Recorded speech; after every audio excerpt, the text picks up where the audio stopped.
اچھا، ایک اور بات میں نے آپ سے پوچھنی تھی، یہ جو ابو بکر اور عمر جب یہ خلیفہ بنے تھے، جی آپ آپ کس بنا پہ، لائک آپ کو لگتا ہے کہ یہ کیسے کیسے خلیفہ بنے تھے؟ ان کے پاس مین پاور اور پیسہ اس ٹائم تھا اتنا کہ یہ کنونس کر سکتے سب کو کہ بھائی بنیں گے جی، پاور پیسے زبردست؟ اس طرح نہیں تھے، لیکن اس زمانے میں پیسوں کی لالچ بڑی تھی ان کو.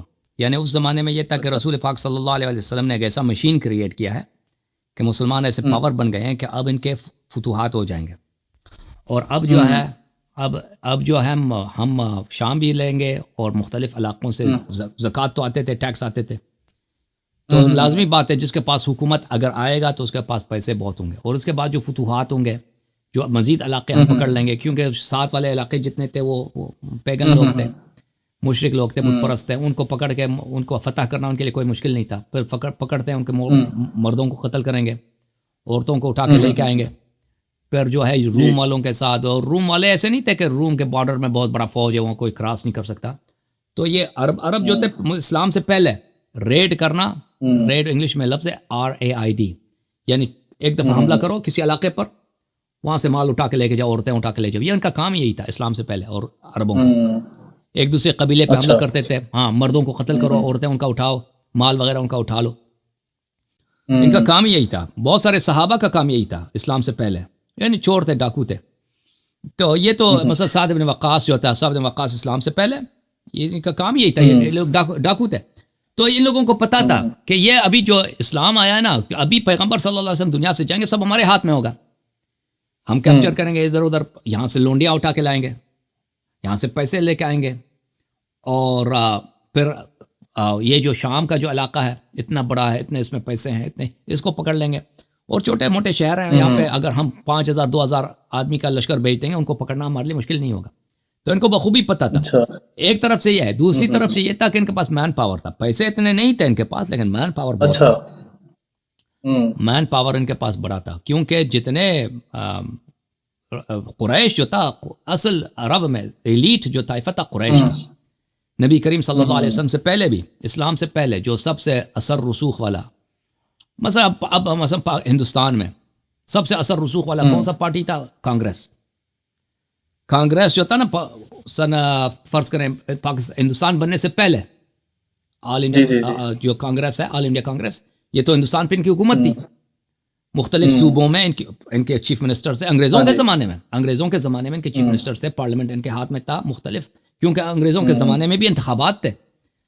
تو مثلا بنگال میں، یا مثلا مہاراشٹرا میں، کہاں بہت سارے علاقوں میں ان کی حکومت، سندھ میں، وہ مختلف علاقوں میں ان کی حکومتیں بنتی تھیں. تو اچھا جی. جب انگریز گئے ہیں تو بھی یہ حکومت ان کے ہاتھ میں. اب انگریزوں کے جانے کے بعد کب کانگریس کب کمزور پڑی ہے؟ کانگریس 2000 کے بعد مجھے لگتا ہے کمزور ہو گئی ہے انڈیا میں. ہمیشہ حکومت کانگریس کی بنی ہے. جب مثلا اندرا گاندھی، راجیو گاندھی، اس کے بعد کتنے لوگ تھے، وراٹ جی دیسائی، وہ اتنے پرائم منسٹر سب انڈیا کے کانگریس کے بنتے تھے. تو ابھی جو ہے وہ جو پاورفل پارٹی ہے ہندوستان میں، کون سی ہے؟ وہ BJP ہے. BJP. ہاں، مجھے یہی لگتا ہے. لیکن اس زمانے میں عرب میں جو سب سے، اس زمانے میں پولیٹیکل پارٹیز نہیں تھے. وہاں پہ نظام کس کا تھا؟ قبائل کا نظام تھا، ٹرائبس کا نظام تھا. اب جو ہے، اب ماڈرن دور میں اس کا کس کا نظام ہے؟ پولیٹیکل پارٹیز کا نظام. اس زمانے میں ٹرائبس کا نظام تھا. تو ٹرائب میں سب سے پاورفل قریش تھا. وہ اسلام سے پہلے بھی، اسلام کے بعد بھی قریش. اور قریش اول سے آخر تک نبی صلی اللہ علیہ وسلم کے دشمن تھے. اور آخر میں یہ مسلمان ہوئے مجبوری کے تحت، نہ یہ کہ یہ لوگ انہوں نے واقعا دل سے ایمان لائے. کیونکہ فتح مکہ کے وقت ان کو قتل ہونا تھا، یہ قتل ہو جاتے، اپنی جان بچانے کے لیے مسلمان ہو گئے. اور پھر نبی صلی اللہ علیہ وسلم کے وفات کے بعد یہ پھر بھی طاقت ان کے ہاتھ میں آئی ہے. سب قبائل جو تھے دیکھتے تھے قریش کی طرف. اور قریش بنو ہاشم کے مخالف تھے، پیغمبر کے مخالف تھے، اور پھر امیر المومنین علی علیہ السلام کے مخالف تھے.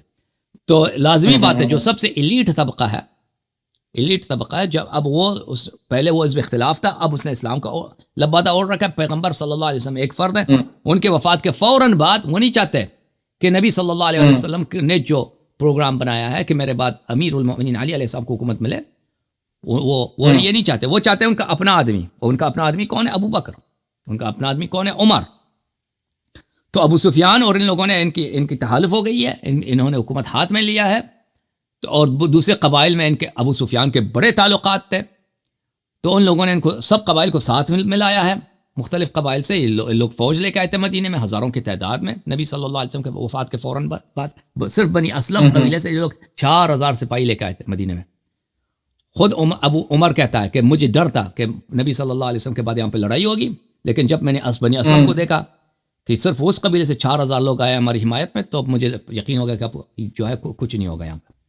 اور اس کے بعد مختلف قبائل کو یہ لوگ یہی بات کہہ کے، یہ بہت ساری تواریخ میں، تاریخ تبری وغیرہ میں موجود ہے، ابو بکر اسی بات کو کہ بھئی دیکھو آ جاؤ، ہم ابھی جو ہے حملہ کریں گے شام پر، وہاں سے بہت ساری لڑکیاں لے کے آئیں گے، پیسے لے کے آئیں گے، آپ کو دیں گے، آ جاؤ۔ تو لوگ اسی لالچ میں اس کے ساتھ بیعت کرتے تھے۔ جی ہاں، اچھا ٹھیک۔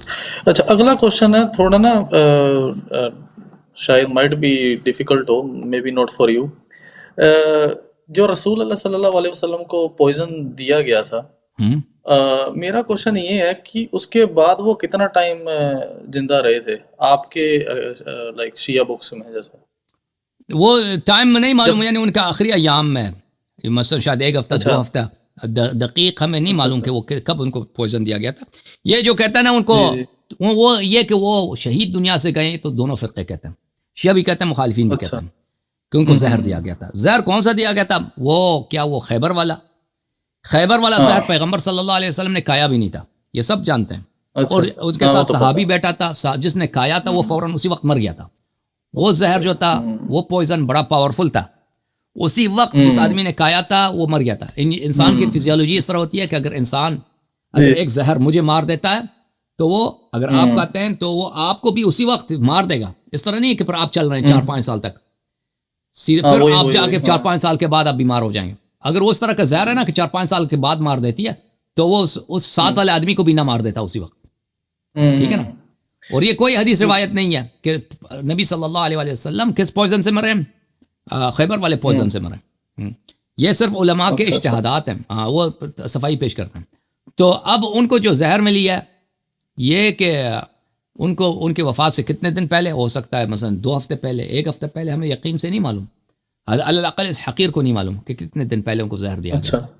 بہرحال ان کو زہر دیا گیا تھا، اور ان کو بہت دفعہ ہوتا ہے کہ انسان زہر دیتا ہے، 1 مہینے بیمار رہتا ہے، مر جاتا ہے نا، ہو سکتا ہے 1 مہینے پہلے دیا ہو، لیکن انہی ایام میں، آخری ایام میں ان کو دیا گیا ہے۔ جی ہاں، یا 2 مہینے 3 مہینے، اس طرح تو ہوتا ہے انسان بہت دفعہ زہر جو ہے، لیکن انہی آخری ایام میں ان کو زہر دیا گیا تھا۔